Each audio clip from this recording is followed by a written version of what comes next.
오늘은 이 민수기 16장에 나타난 이 고라의 반역에 대해서 우리가 한번 살펴보게 될 것 같습니다. 고라의 반역에 대해서는 아마 여러분들이 많이 다루고 더 잘 아시는 부분일 것입니다. 그런데 이 민수기 16장에 있는 고라의 반역과 그것에 대한 후속 조치라 그래야 될까요? 후속 처리라 해야 될까요? 그것에 관련돼가 연결되어지는 것이 17, 18, 19장이에요. 이 세 장은 이 고라의 반역과 연관시키지 아니하면 우리가 이해할 수 없습니다. 그래서 우리가 성경의 맥으로 봤을 때 이걸 한꺼번에 살펴봐야 됩니다. 그래서 민수기 16장, 17장, 18장, 19장이기 때문에 굉장히 범위가 많기는 하지만 그러나 우리가 오늘 이 시간에 한번 그 중요한 부분만 한번 살펴보았으면 좋겠습니다. 자, 이제 우리가 민수기서를 이제 거의 중반을 넘어왔습니다. 중반을 넘어왔는데요. 우리가 이제 앞에 했던 걸 간단하게 요약하면 우리 시내산을 1년 정도 머물다가 시내산을 출발하는데 제일 먼저 도착한 곳이 어디냐면 다베라였습니다. 시내산을 출발하여서 다베라. 이 다베라였는데 여기서 그들이 불평하는 것에 이래서 하나님께서 징끝을 불사름으로 그들을 경고한 곳이 바로 다베라였습니다. 그 다음에 도착한 것이 기브라 핫다와입니다. 여기에서는 그들이 탐욕을 품으로 말미암아 하나님신 만날에 대해서 불평불만을 했을 때 하나님께서 그들에게 한 달 동안 매출하기를 준 사건이 여기 기브라 핫다와입니다. 핫다와. 그 다음에 간 곳이 어디냐면 이 하세롯입니다. 하세롯은 미리암과 아론이 모세를 비방한 장소가 바로 여기입니다. 여기입니다. 그 다음에 간 곳이 뭐냐면 바람 광야에 있던 가데스 바네아 여기를 갔습니다. 가데스 바네아를 갔는데 여기에는 크게 두 사건이 등장하는 것을 볼 수가 있습니다. 첫 번째 사건은 12정탐꾼을 보내는 사건이에요. 12정탐을 보내는 사건이 여기에 등장합니다. 그 다음에 두 번째 큰 사건은 뭐냐면 고라의 반역입니다. 고라의 반역을 했는데 우리가 사실은 이 고라의 반역이 가데스 바네아라는 곳에서 일어났는지는 정확하게 알 수는 없습니다. 왜냐하면 성경에서 정확하게 그곳에서 일어났다라는 기록은 없습니다. 그러나 고라의 반역이 이 바람 광야에 있었던 이 가데스 바네아에 일어났을 것이라는 이 여러 가지 정황상 근거로 살펴서 우리는 가데스 바네아에서 이 고라의 반역이 일어났다라고 생각합니다. 그렇게 생각하는 첫 번째 이유는 뭐냐면은 이 고라의 반역이 일어나는 모든 정황을 살펴보았을 때는 이 이스라엘 백성들이 이동하고 있을 때 일어난 반역이 아니었어요.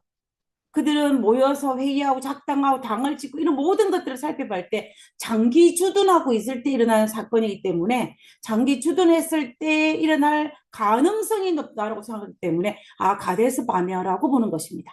그 다음에 두 번째 이유는 어떤 이유냐면은 이 모세가 신명기에서 이 가데스 바네아에 있었던 고라의 사건을 이 12정탐꾼에 관련된 이 이야기를 회상하면서 이 12정탐꾼 사건이 끝나고 난 다음에도 어떻게 했냐면은 이 민수기 1장 46절에 12정탐꾼 사건이 끝나고 난 다음에 너희가 가데스에 여러 날 동안 머물렀다라고 이 모세가 그 설교 도중에 말씀을 하셨어요. 그러니까는 12정탐꾼 사건이 끝나고 난 다음에도 여러 날 동안 가데스 바네아에 있었다. 그러면 그때에 이 고라의 반역이 일어났을 것이다라고 정황상 설명하는 것입니다. 그러나 우리가 정확하게 가데스 바네아에 일어났다라고 우리가 고집을 피울 수는 없는 상황이에요. 그러나 여러 가지 정황상 우리가 이곳이었을 것이라고 우리가 생각하는 것입니다. 자, 그러면 이제 우리 고라의 반역에 대해서 우리가 한번 살펴보도록 하겠습니다.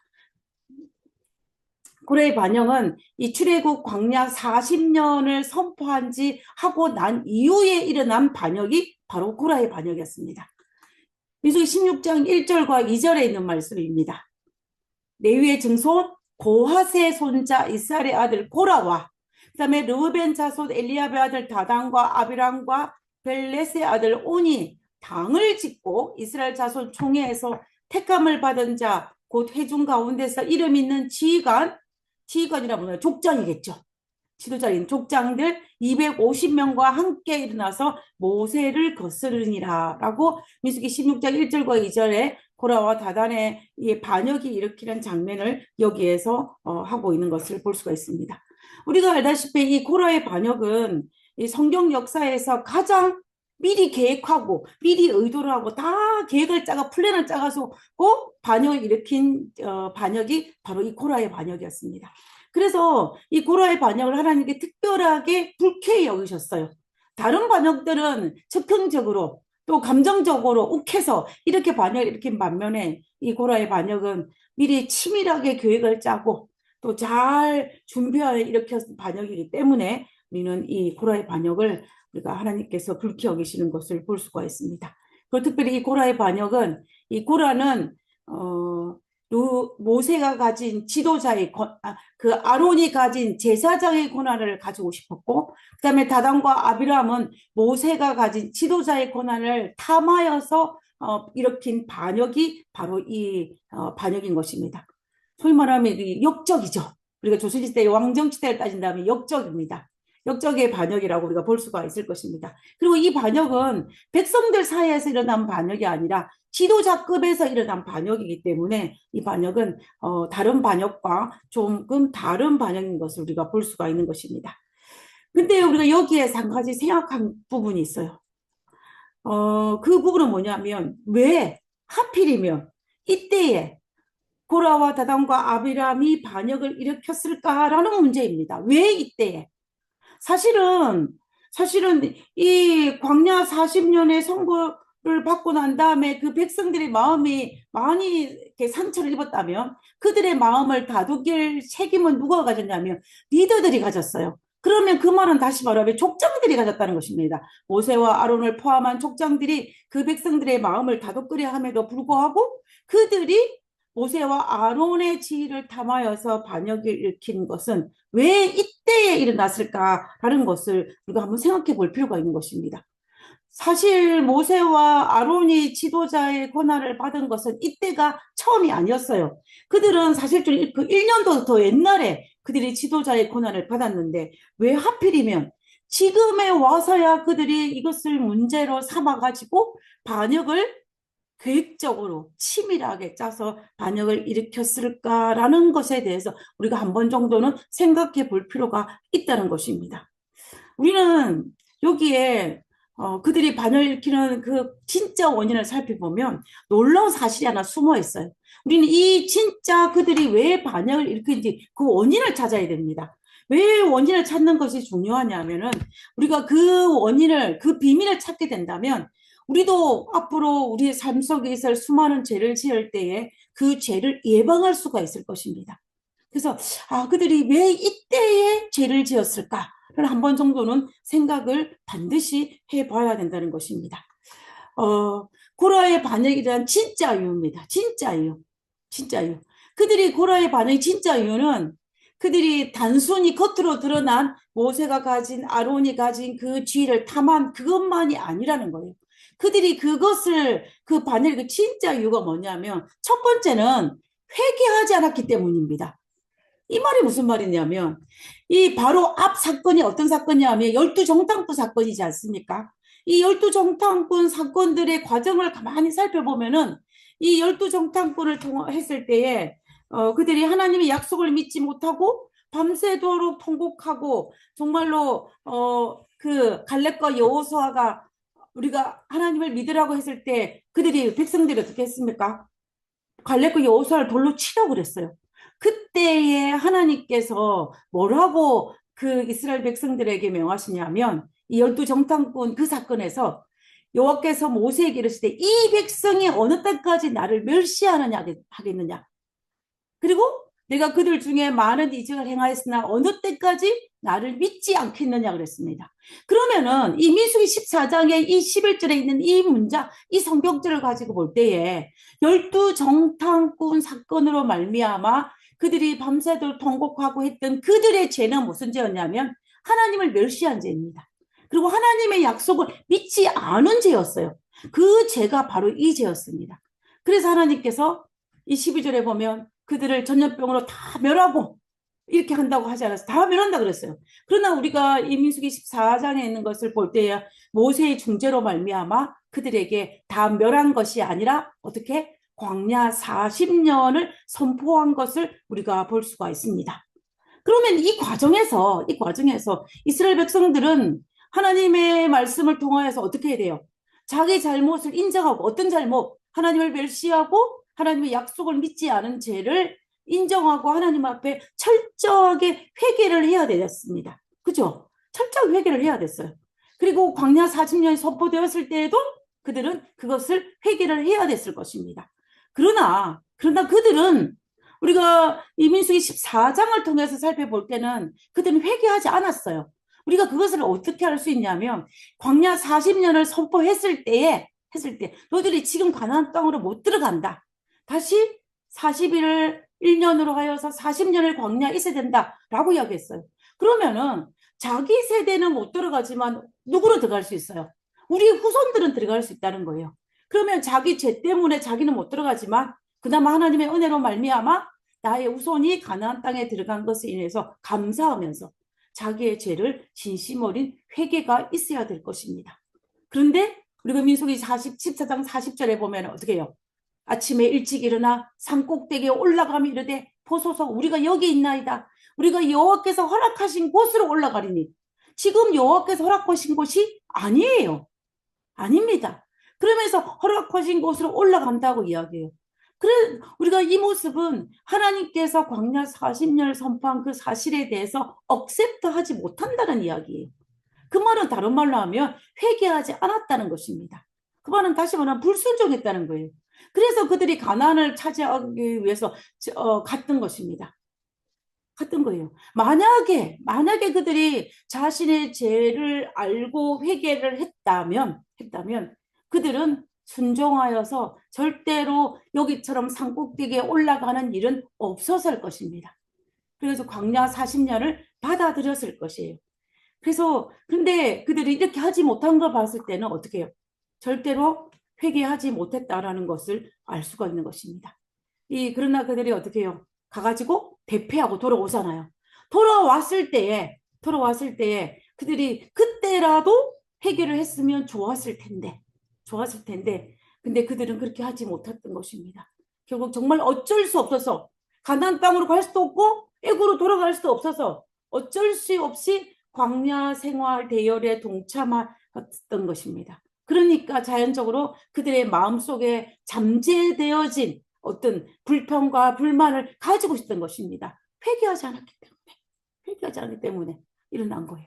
그래서 이 고려의 반역이란 진짜 두 번째 이유가 뭐냐면 반역의 정신을 고스란히 소유하고 있었어요. 고스란히 소유하고 있다는 것을 우리는 성경의 이 14장, 15장을 통해서 알 수가 있습니다. 우리 성경 어디를 봐도 그들이 진심 어린 회개를 했다는 증거는 찾을 길이 없어요. 찾을 길이 없습니다. 우리가 부조 선자에 보면은 이스라엘 백성에게 내린 이 재앙들은 뭐 어떤 재앙들은 앞에 광야 40년 이거죠. 그 재앙들은 한동안 그들의 불평과 반항을 제지하는 데 도움이 되었다. 왜요? 무서워서. 내가 반항을 할 수가 없지 않습니까? 반항에 가보니까 대패를 했고 돌아왔기 때문에 반항을 할 수가 없어서 어떻게 하나님 앞에 제지당한 것입니다. 제지하는 도움이 되었다. 그러나 그들의 마음속에는 여전히 반역의 정신이 도사리고 있어서 결국에는 가장 무서운 결과를 가져오게 되었다라고 되어 있어요. 저는 이 문장을 읽으면서 정말로 이 12정탐꾼과 고라의 반역으로 이어지는 그 시간들 속에 이스라엘 백성들 속에 정말로 회개하지 아니하고 그리고 그의 마음속에 있는 이 반역의 정신을 잘 정리를 해야 되는데 하나님 앞에 승화를 시켜야 되는데 그들이 그것을 하지 못했다는 것입니다. 그래서 정말 어쩔 수 없이 광야길을 받아들인 거예요.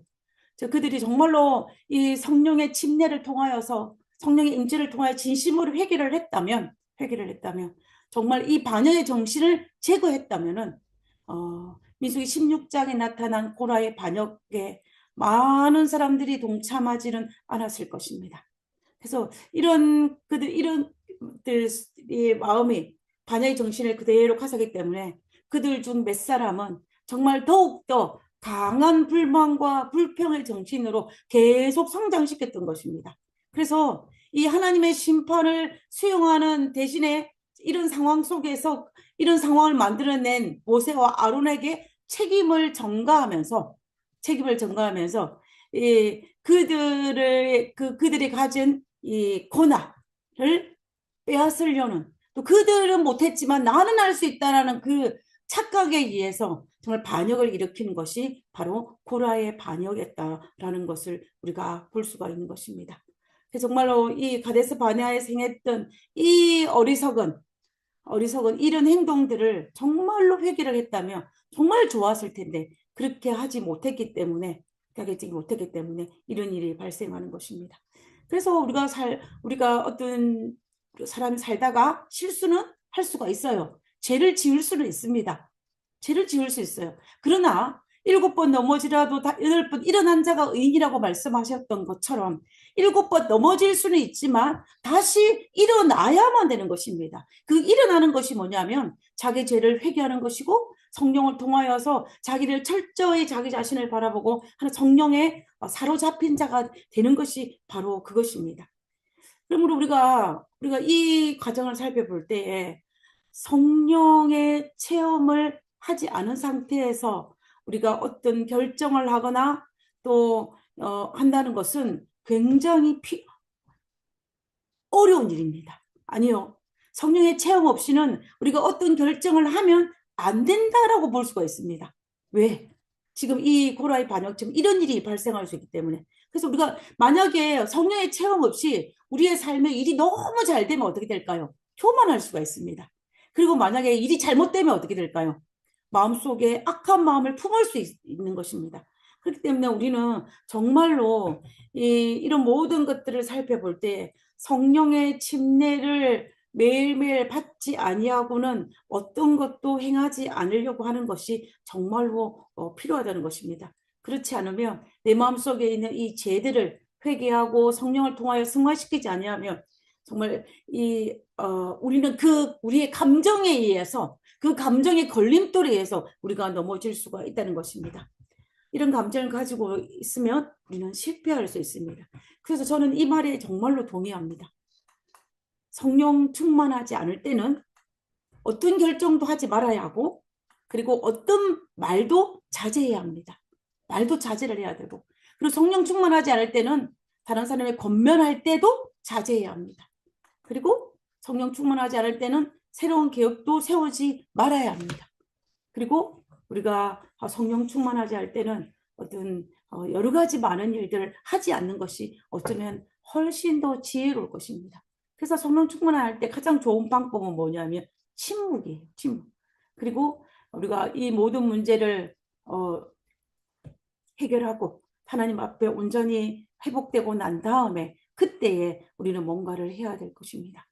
이 성령 충만하지 않은 고라와 다단과 아비람이 행했던 것이 바로 민수기 16장 1절과 2절에 있었던 이 고라의 반역인 것입니다. 이것은 전적으로 자신의 죄를 회개하지 아니하고 성령의 침례 없이 자신의 감정에 걸려 넘어져서 지은 죄가 바로 이 고라의 반역인 것입니다.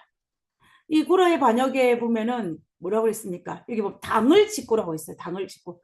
이 당을 짓고란 이것을 통하여서 우리는 이 반역이 준비된 조직적인 반역이라는 것을, 또 의도된 반역이라는 것을 우리는 충분히 알 수가 있는 것입니다.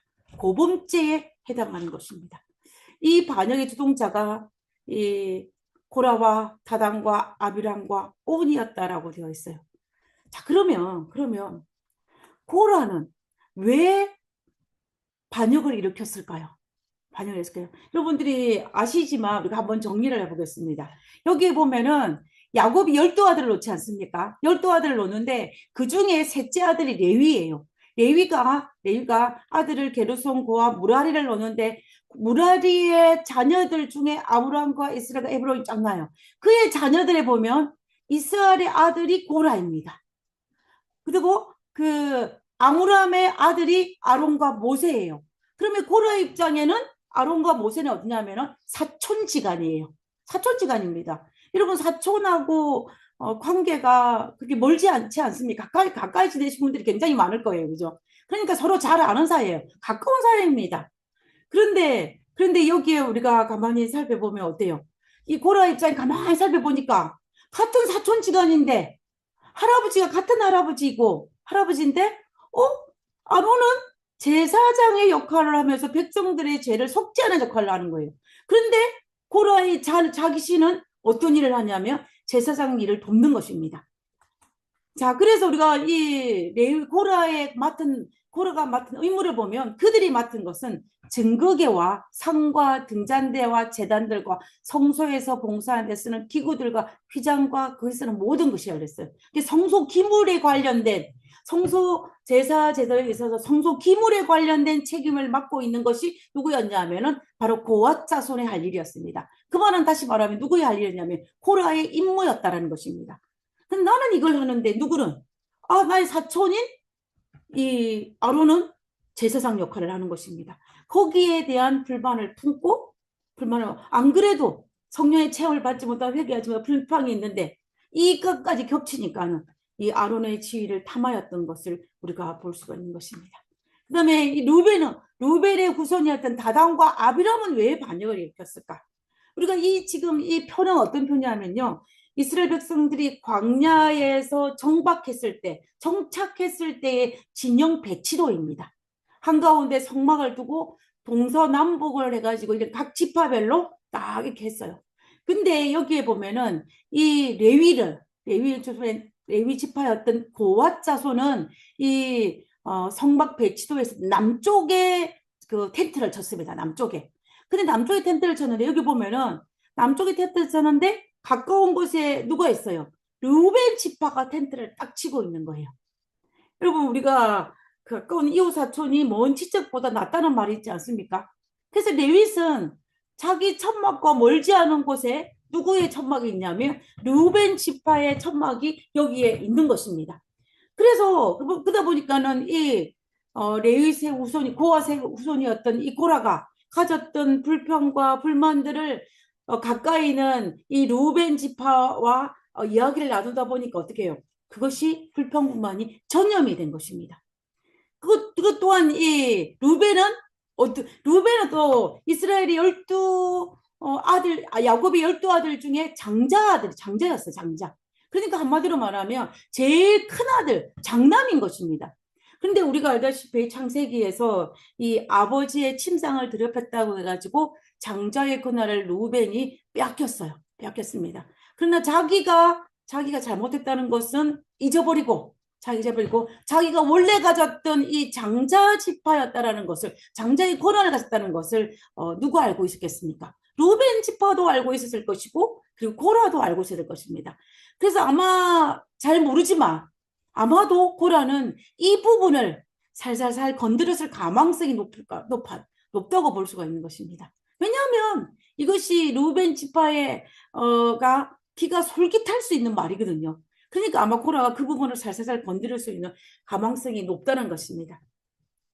그래서 원래 장자였던 이 루벤 지파는 모세가 가진 지도자의 권한을 가져야겠다라고 생각을 하여서 이 반역에 가담한 것을 볼 수가 있는 것입니다. 그래서 루벤 지파의 다단과 아비람과 온도 루벤 지파 사람이에요. 루벤 지파 이 세 사람이 동조하여서 어떻게 하냐면은 이 반역을 일으키는 것을 우리가 볼 수가 있는 것입니다. 그래서 한마디로 말하면 두 지도자 이 모세와 아론의 그 지도력을 정권을 빼앗기기 위한 일종의 쿠데타가 고라의 반역인 것을 우리가 알 수가 있습니다. 그래서 이 고라의 반역을 일으킨 그들이 어떻게 백성들을 선도하냐 보면은 선도하는 게 이렇게 선도해요. 16장 3절입니다. 그들이 모여서 누굽니까? 이 고라와 다단과 아비람과 250명의 족장들이 그들이 모여서 모세와 아론을 거스려 그들에게 이르되 모세가 아론 너희가 분수에 지나도다. 회중이 다 각각 거룩하고 여호와께서도 그들 중에 계시거늘 너희가 어찌하여 여호와의 총회 위에 스스로 높이느냐 그랬습니다. 스스로 높이느냐. 너희가 분수에 지나치는데 그 이유가 뭐냐면 너희가 스스로 높여서 총회 위에 섰다라는 것입니다. 너희가 스스로 아론은 모세는 지도자의 권한을 가졌다라고 이야기하는 것을 볼 수가 있다는 것입니다. 근데 하나님 그 모세는 또 어떻게 해요? 모세가 이 다단과 아비람을 향하여서 코라 이 반열 익힌 그들을 향하여서 뭐라고 이야기하냐면 내일 여호와 앞에서 그 향료를 담고 그 위에 향을 두라. 이제 향료를 다 들고 회장 앞으로 오라 그러지 않습니까? 그때에 모세가 뭐라냐면 그때 여호와께서 택하신 자는 거룩하게 되리라. 레위 자손들아 너희가 너무 분수에 지나치도다 라고 이야기합니다. 지금 코라도 모세를 향하여 분수에 지나치다 이야기했고 모세도 이 다단과 아비람 제사장의 직분을 탐하고 있는 이들을 향하여서 레위 직분을 탐하고 있는 이들을 향하여서 분수에 지나치다라고 이야기한 것을 볼 수가 있습니다. 우리는 이 분수에 지나치다는 이 말을 가만히 볼 때요.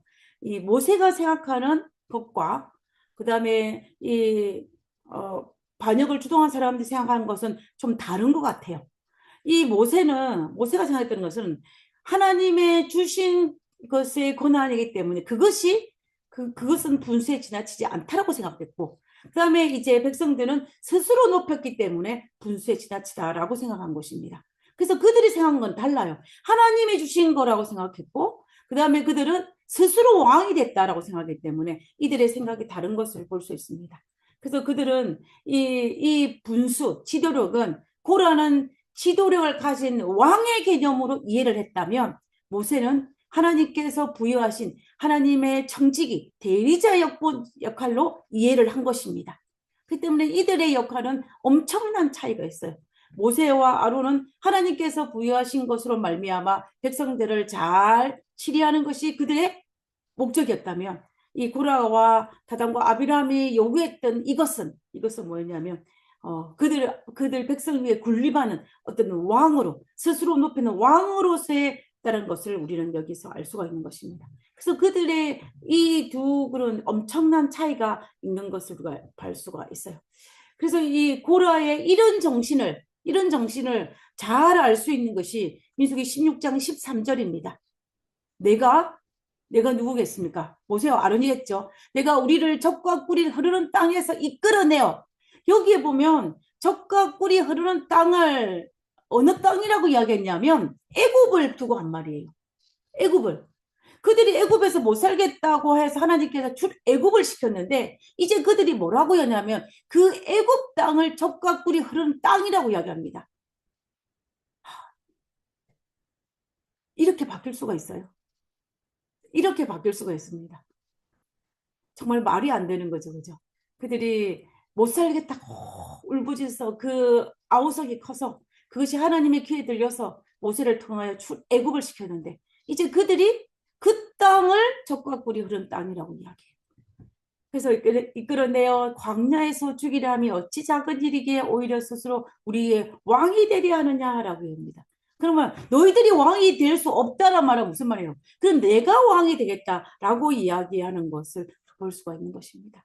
그래서 민수기 16장 13절에 이 말은 하나님께서 이스라엘 백성을 출애굽시킨 그 모든 것들을 다 부정하는 거예요. 다 부정하는 것입니다. 하나님의 그 의도와 이런 모든 것들을 부정하는 것을 볼 수가 있어요. 그래서 이 말은 팩트도 틀렸습니다. 하나님의 뜻과도 맞지 않고 정말로 하나님의 성령에 사로잡힌 자라면 절대로 이런 말을 할 수 없는 것입니다. 그래서 우리는 이 말을 통하여서 그들이 정말 성령과는 전혀 상관없는 것이라는 것을 우리가 알 수가 있는 것입니다. 그러나 그럼에도 불구하고 이 모든 말에 보면 이제 어째요? 자기가 이것을 마치 어떤 사명감을 가지고 한 것처럼 250인 족장과 똘똘 뭉쳐서 반역을 일으키는 것을 볼 수가 있습니다. 저는 이 부분이 제일 무서운 것 같아요. 선지자 35장에 보면 백성들 환심을 사는데 성공한 고라는 자신감을 가지고 만일 모세에 의한 권력의 횡령을 제재하지 않으면 여기서부터 중요합니다. 만일 모세에 의한 권력을 횡령을 제재하지 않으면 이스라엘 해방은 치명상을 입게 될 것이라고 자신의 신념을 굳게 믿었다. 무슨 말이에요?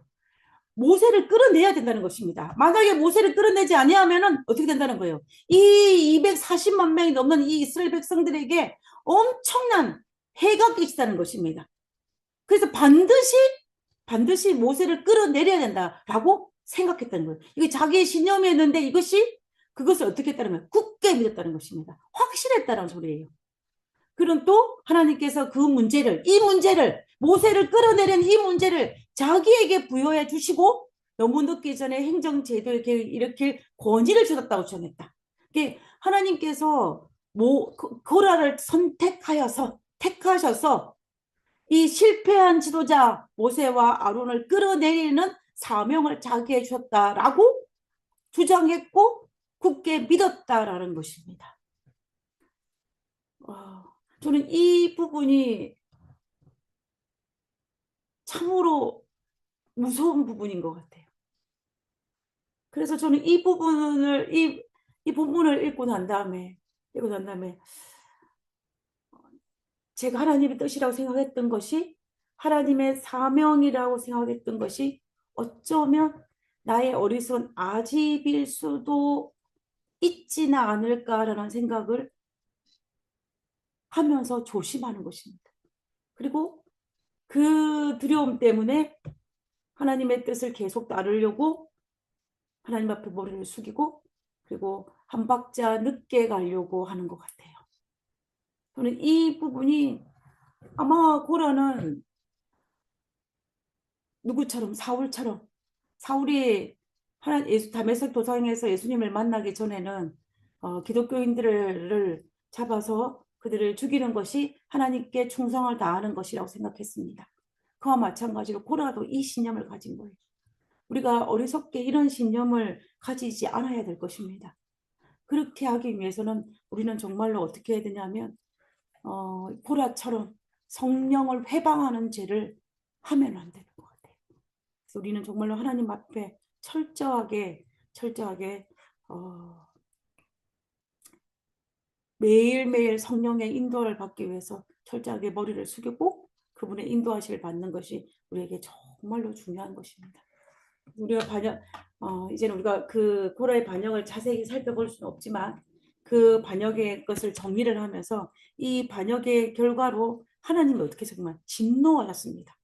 진노하셨고 그들을 멸하러 가셨어요. 민수 16장 20절입니다. 여호와께서 모세와 아론에게 말씀하 이르시되 너희는 이 회중에 떠나라. 내가 순식간에 그들을 멸하려 하노라. 하나님께서 멸하려고 하셨어요. 근데 또 22절에 그 두 사람이 엎드려 모세와 아론이 하나님 앞에 납작 엎드렸습니다. 엎드려 이르되 하나님이여 모든 육체의 생명의 하나님이여 한 사람의 범죄하였거늘 온 회중에게 진노하시나이까라고 합니다. 사실 한 사람이 반역한 건 아니에요. 그렇죠? 그럼에도 불구하고 이 모세와 아론은 백성의 죄를 축소시켜서 하나님 앞에 중보하는 것을 우리가 볼 수가 있습니다. 모세는 참으로 온유한 사람인 것 같아요. 모세는 참으로 온유한 사람입니다. 모세는 자신을 공격하는 형과 누나를 위해서도 그리고 자기의 사촌을 위해서도 그리고 백성을 위해서도 어떻게 합니까? 중보합니다. 사실은 자기를 공격하는 자에게 이런 마음을 가지는 것은 쉽지가 않은 것 같아요. 모세와 아론이 자기를 공격하는 사람을 향하여 이렇게 하나님 앞에 중보기도 할 수 있다는 것을 봤을 때 모세는 정말로 지면에서 온유한 자라고 그 칭함을 받기에 충분함을 우리가 알 수가 있는 것입니다. 이 모세의 중보로 말미암아 회중 정체를 멸하는 것은 하나님께서 거두셨지만은 그 반역의 결과로 어떻게 합니까?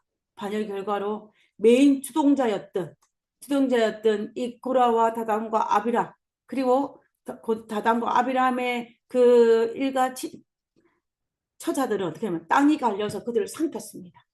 그리고 그의 동조하였던 250명의 족장은 하늘에서 불이 내려와서 그들을 소멸시켰어요. 이 모습을 보고도 회개하지 아니하는 이 백성들에게 연병이 내려서 무려 14,700명의 죽임을 당하는 것을 볼 수 있습니다.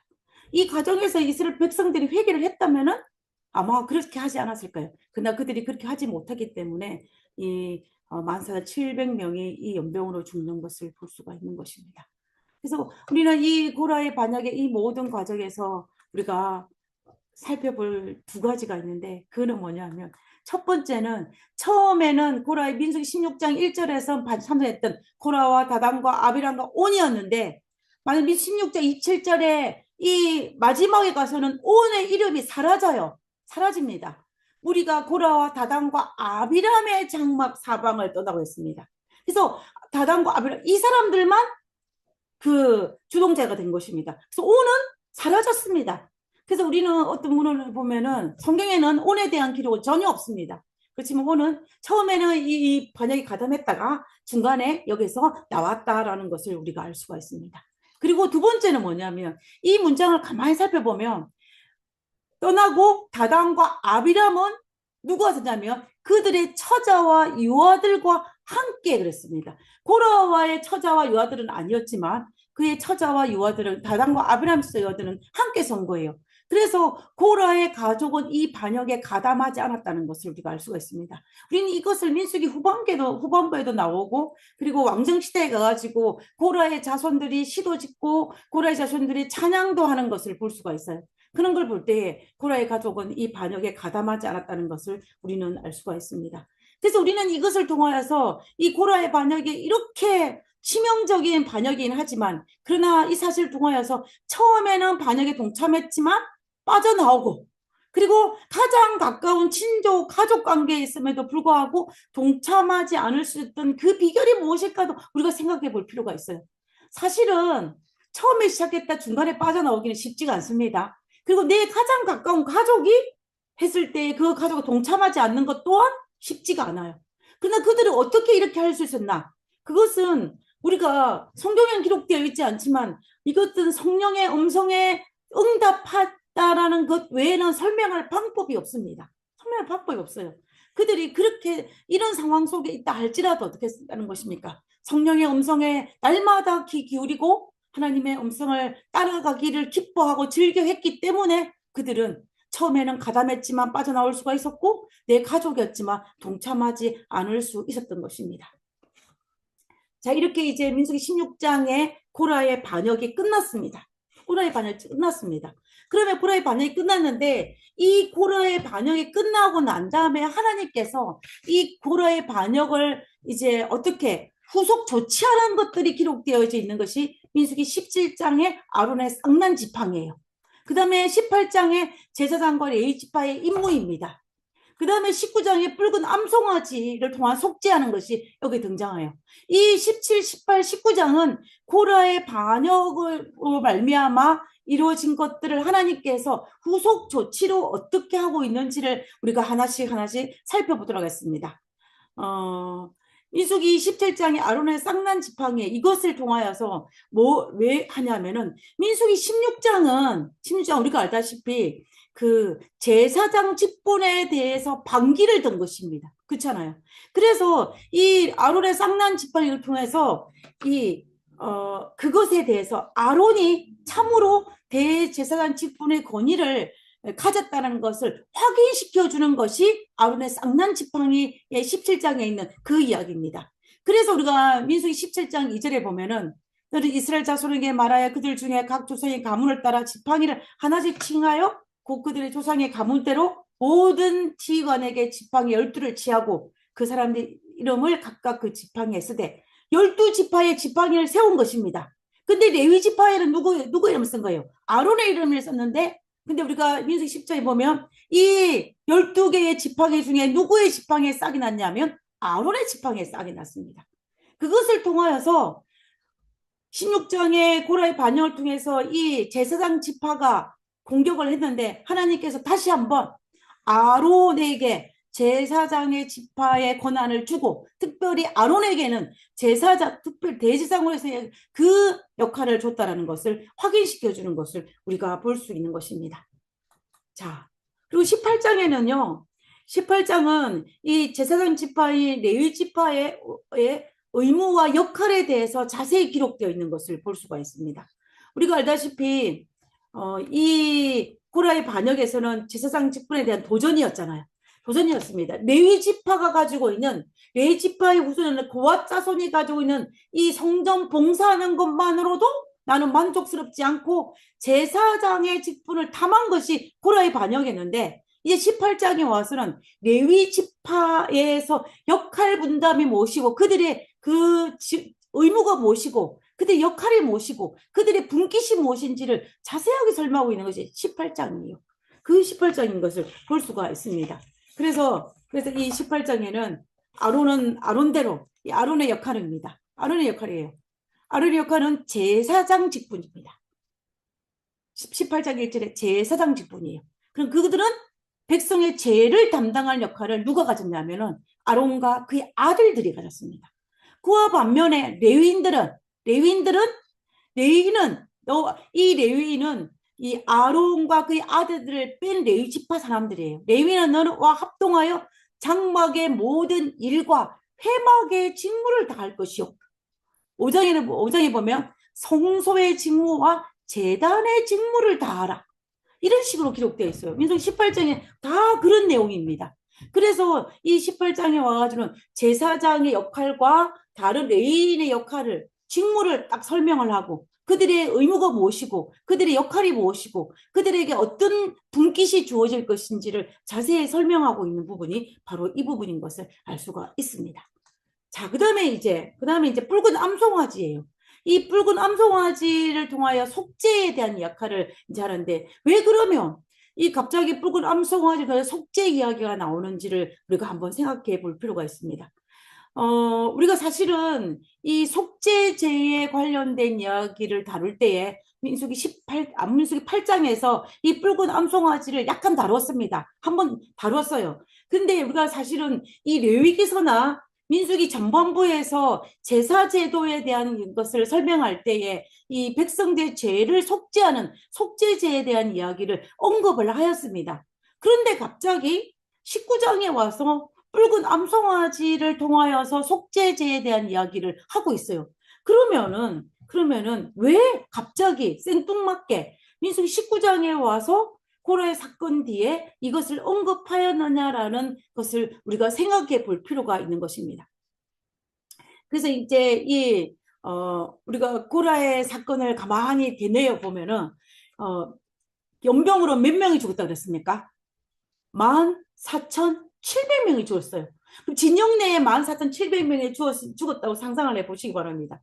그러면은 그렇게 되다 보니까 이 진영 안에 시체가 14,700개가 있으니까 이것을 장사 지내고 처리한 과정 속에 얼마나 많은 사람들이 시체를 만졌겠습니까? 그죠?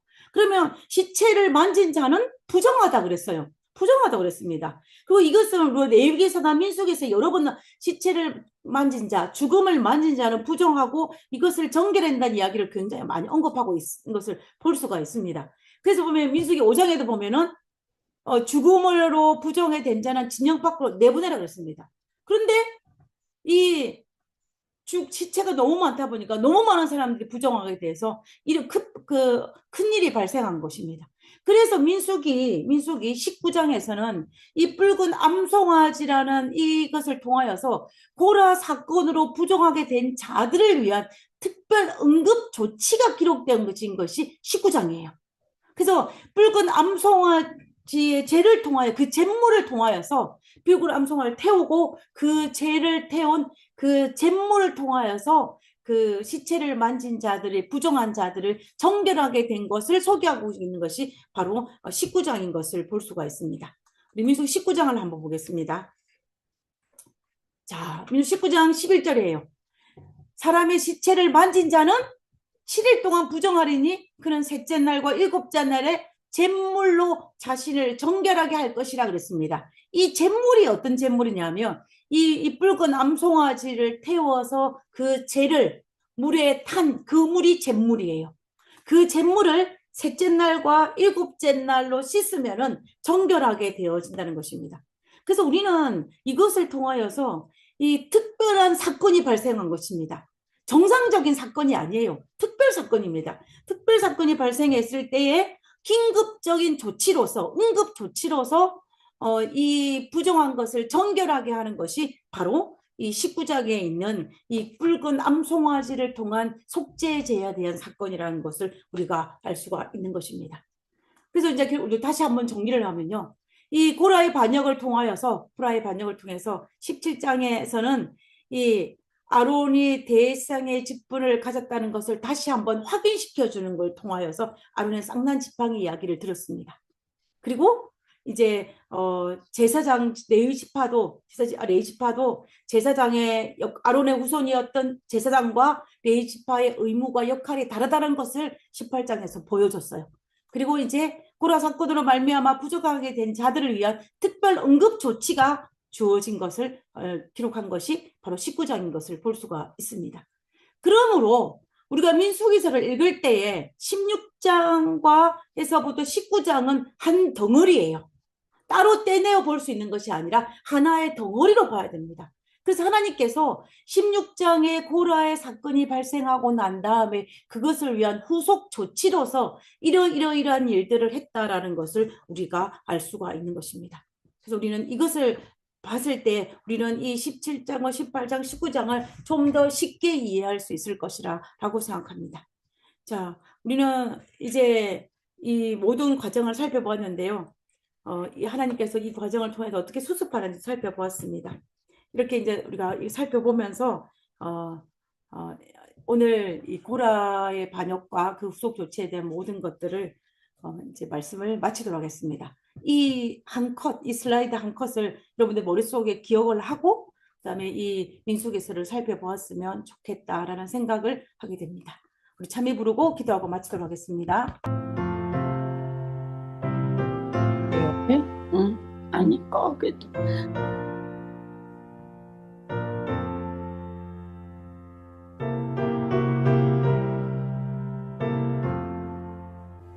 불길 같은 성령님 우리 중에 오셔서 주의 영광 보도록 눈을 밝혀주소서. 주의 성령 임하사 우리 모든 소원을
기도하겠습니다. 하늘에 계신 저희들의 아버지 하나님, 2026년도에는 성령과 동행하는 한 해가 될 수 있도록 주여 도와주시옵소서. 날마다 하나님의 성령을 통하여서 우리가 성령의 역사의 체험들이 우리 삶 속에 고스란히 드러나는 그런 한 해가 될 수 있도록 우리를 축복하여 주옵소서. 아버지, 우리가 2026년도를 살아갈 때 혹 곁길로 갈 때에 하나님 곁길로 간 그때 우리를 불쌍히 여기시고 우리를 포기하지 마옵시고 우리를 다시 제자리로 돌아올 수 있도록 끊임없이 성령의 음성으로 우리를 불러주셨기를 간구합니다. 아멘. 우리가 하나님 앞에 머리를 숙이고 다시 돌아오겠습니다. 네. 아버지를 불쌍히 여기사 우리가 날마다 성령과 동행할 수 있는 우리 모든 교우님 될 수 있도록 주여 축복하여 주옵소서. 네, 새롭게 시작하는 2020년도 새해 첫 안식일에 하나님 우리가 결심하고 다짐하오니 성령과 동행하는 2020년 한 해가 될 수 있도록 이 자리에 머릿속에 우리 모두에게 날마다 성령의 침례를 받는 저희들 되게 하시옵기를 거룩하신 예수님의 이름으로 기도드렸습니다. 아멘. 아멘.